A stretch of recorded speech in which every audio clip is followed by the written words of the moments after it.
बड'फानि नाजानाय बड'फानि दैदेननाय बड'फानि जोंखौ फोरोंनाय आरो बड'फानि जि सोमावसारनाय बे सोमावसारनायनि गेजेरजों दिनै बर'फ्रा बेफोर गासैबो बिथिङावनो आवगायलांनायनि दिनै खाबुखौ मोनदों जों दिनै बुंनो हायो जोंहा सानैसोल' मोनसे समाव एमएलए दंमोन बिसोरबो बिधान सभायाव खोथा बुंनायनि खुन खाबुखौनो मोनाखैमोन थेवब्लाबो बिसोरनि गेजेरजों जों मिरु जिरु सोलिबोदोंमोन नाथाय दिनै बड'लेण्ड टेरिटरियेल काउन्सिल जानायनि उनाव द'थि सिडुलनि गोहोनि गेजेरजों जों दिनै जों गावनो बे बड'लेण्डआव हारिनि राव हारिमु थुनलाइनि अनगाबो सोलोंथाइ समाजखान्थि राजखान्थि बायदिसिना बिथिङाव खामानि मावनायनि थाखाय गाव हारसिंनो बिथांखि लानानै जों बायदिसिना हाबाफारि आरो बायदिसिना मावफारि लानानै जों खामानि मावनो हानाय गोहोखौ मोननायनि उनाव जोंनि गेजेराव दिनै गासैबो बिथिङावनो मोनसे जौगासारनाय फैदों दिनै बड'लेण्डनि बायहेरायावबो बर' कसारि वेलफेयार अट'नमास काउन्सिला गायसनजानायनि उनाव बेवहाय थानाय बर'फोरनि इयुना दिनैहाय गाव गावनि थामोनथा रैखाथिनि थाखाय जोंनि हारिमु राव धोरोम खान्थि आसार खान्थि सोलोंथाइ समाजखान्थि बायदिसिना बिथिङाव जोङो मोजाङैनो आवगायलांनाय बिनि थाखाय खामानि मावनाय बे खाबुआ दिनै जोंनि गेजेराव सफैबाय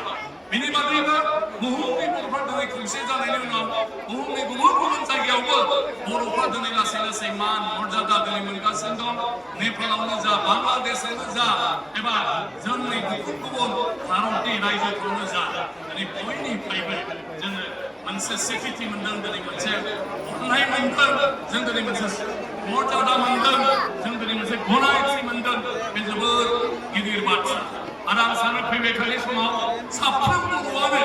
जों जायनि थाखाय जुजिदों हारिनि जि गोनांथिफोरनि बाथ्राखौ जों सानदोंमोन बेखौ मावनायाव मावफुंनायाव जों जुदि साफ्रोमबो गोसो होयो हारिनि गेजेराव दुलाराय बर' फरायसा आफाद बर' थुनलाइ आफादा जायफोर थांखि लायो बे थांखिखौ जुदि जों गनायनानै मावो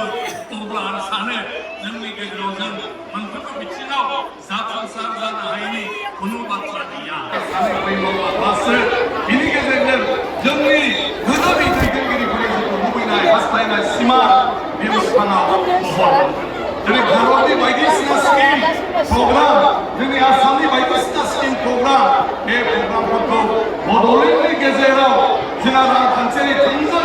लेखा गोहो गैयाब्लाबो नाथाय बे स्किमफोरखौ जों मावनायनि बे स्किमफोरखौ डिजाइन खालामनायनि बे स्किमफोरखौ नांगौ रोखोमनि महर होनायनि बे गोहोखौ मोनजोब्बाय नाथाय जों बेखौ मावलांनायनि बेलायाव साफ्रोमबो मानसियानो सांग्रां जानानै मावलांब्लानो जोंनि जिथु साननाय लुबैनाय हास्थायनाय एसेब्लाबो मोगथां महर मोनगोन गतिके दा गासैबो जोंनि गावनि बिबान मोनसे हारिया दावगालांनांगौब्ला खालि दुलाराय बर' फरायसा आफाद बर' थुनलाइ आफाद आरो गुबुन गुबुन माहारियारि आफादनि सायावल' जों लामा नायबाय थाबा जाया साफ्रोम बर'आनो गाव हारसिं गावनि मोनसे नाजानाय थानांगौ जोंनि समाजाव लेखा गोरोंनि थाखाय जों बयबो सावरायबाय थायो माने जोंनि समाजा जेब्लायबो फरायनायनि गेजेरजों साफा साफा मोजां अफिसार जानो हायो गावखौ गायसननो हायो नाथाय बेफोरनि बेलायाव गावनो मावनांगोन दिनैनि दिनाव दावगाखांनो थाखाय निखिल बर' ছাত্র কথা কিছুমান কথা বৰ কথা যে আজি অন্তত আগৰ দিনৰ নিচিনা নহয় আজি ব্ৰিটিছ